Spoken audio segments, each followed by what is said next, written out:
Hi guys, ಎಲ್ರಿಗೂ ನಮಸ್ಕಾರ. Welcome back to my YouTube channel. ಇವತ್ತು ಟ್ರಿಪ್ಗೆ ಹೋಗಬೇಕು, ಅದಕ್ಕೋಸ್ಕರ ಪಟಾಫಟ್ ಅಂತ ಬೇಬಿ ರೆಡಿ ಆಗ್ತಾಯಿದ್ದೀವಿ. ನಿಂಬೆಹಣ್ಣು ಇತ್ತು ಅಂದ್ಬಿಟ್ಟು ಸಬ್ಜಾ ಬೀಜ ಹಾಕಿ ಜ್ಯೂಸ್ ಮಾಡಿಕೊಂಡು ಎಲ್ಲ ರೆಡಿ ಮಾಡಿಕೊಂಡೆ ಸಾಂಬಾರಿಗೆ ಅಂತ ಹೇಳ್ಬಿಟ್ಟು ಹೆಸರುಬೇಳೆ ಸಾಂಬಾರು ಮಾಡೋಣ ಅಂತ ಹೆಸರುಬೇಳೆನ 3 ವಿಷಿಲ್ ಕೂಗಿಸ್ಕೊಂಡು ನುಣ್ಣಗೆ ಬೇಯಿಸ್ಕೊಂಡಿದ್ದೀನಿ.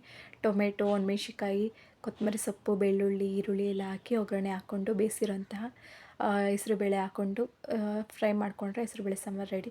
ಸೊ ಇನ್ನೂ ರೆಡಿ ಆಗಬೇಕು. ಡ್ರೆಸ್ ಹಾಕ್ಕೊಂಡಿದ್ದೀನಿ ಅಷ್ಟೇ, ಸ್ವಲ್ಪ ಮುಖ ತೊಳ್ಕೊಂಡು ತಲೆ ಬಚ್ಕೊಂಡು ಈಗ ರೆಡಿ ಆದೆ. ಸೊ ರೆಡಿ ಆದೆ ಎಲ್ಲನೂ. ಇವಾಗ ಬ್ಯಾಗ್ ಪ್ಯಾಕಿಂಗ್ ಎಲ್ಲ ಕರೆಕ್ಟಾಗಿದೆ ಅಂತ ನೋಡಿಕೊಂಡು ಇನ್ನೇನು ಹೊರಡಬೇಕು. ಸಂಜೆ ಅಷ್ಟೊತ್ತಿಗೆಲ್ಲ ರೈಲ್ವೆ ಸ್ಟೇಷನಲ್ಲಿರಬೇಕು, ಅದಕ್ಕೋಸ್ಕರನೇ. ಸೊ ಇವಾಗ ಸಂಜೆ 5:30 ಆಗಿದೆ. ಸೊ ಹೊರಡೋಣ ಅಂತ ಹೇಳ್ಬಿಟ್ಟು ರೆಡಿಯಾಗಿದ್ದು. ಬಸ್ಗೆ ಅಂತ ವೆಯ್ಟ್ ಮಾಡಬೇಕು. ಇವಾಗ ಬಸ್ ಸ್ಟಾಪ್ಗೆ ಅಂತ ನಡ್ಕೊಂಡು ಹೋಗ್ತಾ ಇದ್ದೀವಿ. ಸೊ 1 ಕಿಲೋಮೀಟ್ರ್ ನಡೆದಿದ್ದ ಸುಸ್ತಾಗ್ತಾ ಇತ್ತು, ಅದಕ್ಕೋಸ್ಕರನೇ ಜ್ಯೂಸ್ ಕುಡಿಯೋಣ ಅಂತ ಹೇಳ್ಬಿಟ್ಟು ಜ್ಯೂಸ್ ಕುಡಿತಾಯಿದ್ದು. ಸೊ ಬಸ್ ಸ್ಟ್ಯಾಂಡ್ಗೆ ವೆಯ್ಟ್ ಮಾಡ್ತಾಯಿದ್ದೀವಿ. ಮೆಜೆಸ್ಟಿಕ್ ಬಸ್ ಕ್ಯಾಚ್ ಮಾಡಿ ಮೆಜೆಸ್ಟಿಕ್ಗೆ ಹೋಗಬೇಕು. ಸೊ ರೈಲ್ವೆ ಸ್ಟೇಷನ್ಗೆ ಬಂದು ಸೊ ರೈಲಲ್ಲಿ ಕೂತ್ಕೊಂಡಿದ್ದೀವಿ. ಗೋ ಟು ತಿರುಪತಿಗೆ ಟ್ರಿಪ್ ಆಗ್ತಾ ಇರೋದು. ಸೊ ಏನಾದರೂ ಫುಲ್ ವ್ಲಾಗ್ ಬೇಕಂದರೆ ನಾನು ವ್ಲಾಗ್ನ ಸರ್ಚ್ ಮಾಡ್ಬೋದು. Please like, share, comment, subscribe ಮಾಡಿ.